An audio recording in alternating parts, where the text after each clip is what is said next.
Back now on Today in AZ. Look familiar?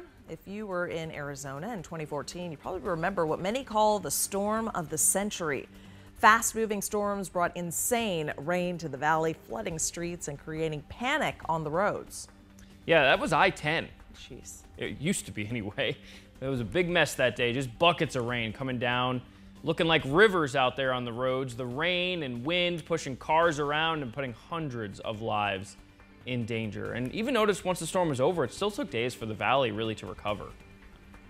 It took like a week for it to get dry for me to be able to use it. I couldn't, and it smelled terrible for the rest of the time. It smelled like rainwater on old fabric or like dirty dog or something. It was insane. I've never seen us close every freeway. I remember the 60 being closed. I remember the 10 being closed. We couldn't go anywhere. Yeah, 7 years later, we're still talking about that crazy day. So this morning, we want you to weigh in. Where were you during the storm of the century? You can text us right now, 602-444-1212. Hopefully not in the middle of the freeway. Wow, but some people clearly were. Absolutely. Ooh, what a rough day that was. Hopefully we never see anything like that again, Crystal.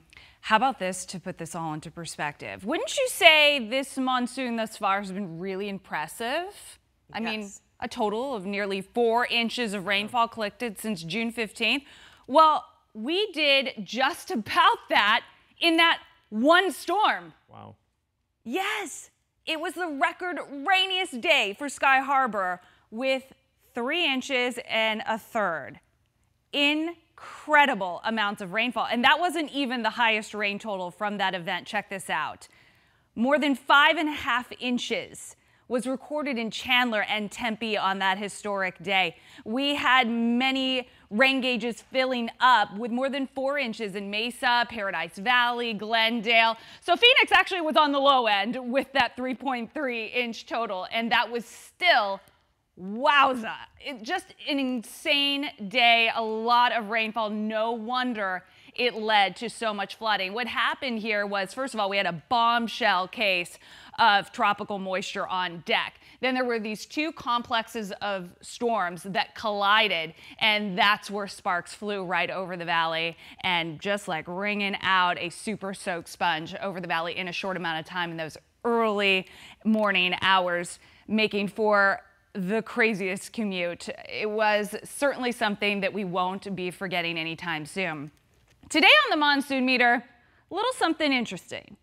Might find a couple of specks of stray storms that could really get scattered anywhere in our state today. That's why everybody's going with a 1, except for southeastern Arizona. Maybe a few more dots for you. We've got a 2 there.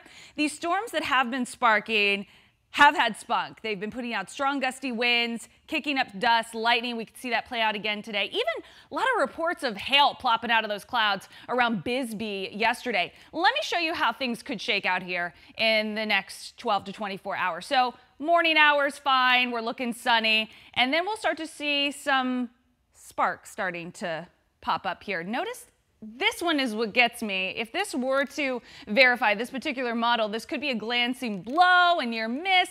Basically, just a heads up. Just keep your ears perked, keep your eye to the sky to the east. You'll start to see some things showing up on the radar in the White Mountains rim country area. And then southeastern, or really just southern Arizona, you'll see a few more storms there erupting, and then perhaps some storms dotting northern Arizona as well.